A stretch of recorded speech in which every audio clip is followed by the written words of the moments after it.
Friends, यदि आप अपनी बिल्डिंग में बीम बनवा रहे हैं और आपको समझ में नहीं आ रहा है कि बीम की डायमेंशन क्या रखना चाहिए, तो आप अपने मन से भी बीम की डायमेंशन निकाल सकते हैं। आज मैं आप लोगों को इस वीडियो में आईएस कोड के रूल भी बताऊंगा और थंब रूल भी बताऊंगा, जो हर प्रकार के इंजीनियर्स और कॉन्ट्रैक्टर्स सालों से यूज करते आए हैं। तो सबसे पहले आपको याद रखना है, हम आईएस कोड 456 से 2000 की बात कर रहे हैं। इस आईएस कोड के अकॉर्डिंग आपको सबसे पहले जो आपकी बीम बनने वाली उसकी आपको लेंथ मतलब स्पान का पता लगाना है कि आपकी बीम की साइज, आपकी लेंथ कितनी आ रही है। लेंथ मतलब आपका स्पान होता है। आपने लेंथ स्पान आपने पता लगा लिया, तो आप क्या करेंगे, डेप्थ ऑफ बीम आपको निकालना है। तो स्पान अपॉन 12 से लेके स्पान अपॉन 10 तक आप डेप्थ ऑफ बीम रख सकते हैं। इसके बाद आपको याद रखना है कि जब आपकी डेप्थ आ जाएगी तो आपको विड्थ निकालना है। तो विड्थ के लिए आप क्या करेंगे, डेप्थ का डिवाइड कर देंगे 1.5 से, तो आपकी विड्थ आ जाएगी। बट आईएस कोड 13920 के अकॉर्डिंग आपको मिनिमम विड्थ बीम की हमेशा 200 mm मतलब 8 इंच रखना है। 8 इंच 200 mm से कम आपको किसी भी कंडीशन में बीम की विड्थ नहीं रखना है। अब मैं आपको यह बताता हूं कि कंसीडर करते हैं कि एक बीम है और इस बीम की लेंथ कितनी है, 10 फीट है। 10 फीट मतलब 3000 mm आपकी लेंथ है। तो आपने सबसे पहले डेप्थ निकाली। डेप्थ के लिए आप क्या करेंगे, 3000 का डिवाइड कर देंगे 12 से और 3000 का डिवाइड कर देंगे 10 से, मतलब 250 mm से आपकी 300 mm तक की आपकी क्या आ गई, डेप्थ आ गई है। तो आपने 250 से 300 आपकी डेप्थ आई है, तो आपने डेप्थ कितनी मान ली, 300 mm मान ली। तो अब आप विड्थ कितनी क्या हो जाएगी, तो 300 का डिवाइड करेंगे 1.5 से, तो मतलब 200 mm आपकी क्या हो जाएगी, विड्थ हो जाएगी। तो 200 mm विड्थ और 300 mm आपकी डेप्थ है। तो आपकी साइज ऑफ बीम क्या हो जाएगी, 200 mm बाई 300 mm। जब भी हम बीम की साइज लिखते हैं तो हमको पहले विड्थ लिखना पड़ता है और बाद में डेप्थ लिखना पड़ता है, आपको हमेशा याद रखना है।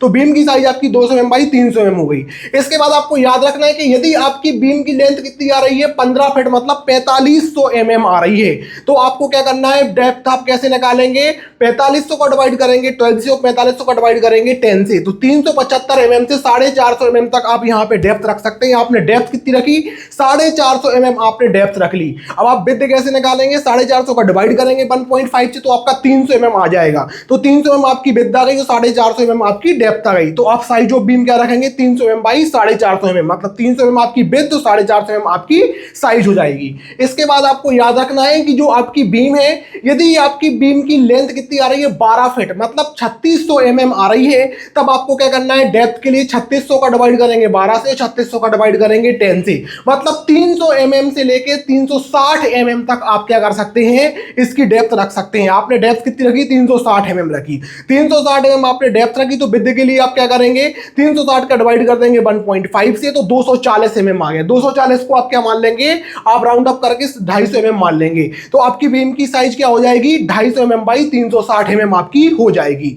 इसके बाद फ्रेंड्स आपको अब मैं बताने वाला हूं, ये आपके रूल थे आईएस कोड इंडियन स्टैंडर्ड के अकॉर्डिंग। अब मैं वो थंब रूल बताऊंगा जो कई सालों से साइट पे चलते आ रहे हैं, हर प्रकार के कॉन्ट्रैक्टर्स इनको यूज करते हैं, इंजीनियर्स इनको यूज करते हैं। आप थंब रूल से भी चुटकियों में निकाल सकते हैं कि बीम की साइज आपकी क्या होनी चाहिए और बिल्डिंग आपकी हमेशा स्ट्रॉन्ग रहती है। तो अब हम थंब रूल की बात कर रहे हैं। तो यहां पे आपको देखना है, एज पर थंब रूल के अकॉर्डिंग आपको याद रखना है कि जो आपकी बीम है, बीम की जो आपकी लेंथ आ रही है, तो लेंथ जो उसकी फिट में है, आपको बीम की लेंथ फिट में निकाली, आपने देखी कि बीम की लेंथ फिट में कितनी है, तो फॉर्मूला होता है length of beam in feet equal to depth of beam in inch.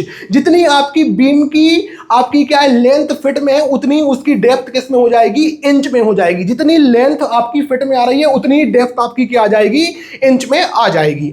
तो इसके बाद आपने देखा कि यदि आपकी बीम की length, centre to centre length की हमेशा हम बात करते हैं, 12 फीट मतलब 12 फीट आपकी आ रही है, 12 फीट आपकी लेंथ आ रही है, तो आपकी डेप्थ कितनी हो जाएगी, 12 इंच आ जाएगी। क्योंकि हमने 12, जितनी हमारी बीम की लेंथ फिट में होती है उतनी डेप्थ हमारी इंच में होती है। तो हमने लिखा लेंथ ऑफ बीम हमारी 12 फीट आ रही है, तो डेप्थ ऑफ बीम हमारी क्या हो जाएगी, 12 इंच हो जाएगी। अब आपने देखा डेप्थ आपकी 12 इंच आ रही, तो विड्थ के लिए अपना वही फॉर्मूला हम यूज करेंगे, डेप्थ का डिवाइड कर देंगे 1.5 से, 12 का डिवाइड हमने 1.5 से किया, तो हमारी क्या आ गई, 8 इंच यहां पे आ गई है। तो इसका मतलब हमारी विड्थ आ गई है 8 इंच और डेप्थ आ गई है 12 इंच। तो हम साइज ऑफ बीम क्या लिखेंगे, 8 इंच बाई 12 इंच। आपको याद रखना है, पहले हम क्या लिखते हैं, विड्थ लिखते हैं, सेकंड में हम क्या लिखते हैं, हमेशा डेप्थ लिखते हैं। तो हमने size of beam 8 inch by 12 inch यहां पे लिख दी।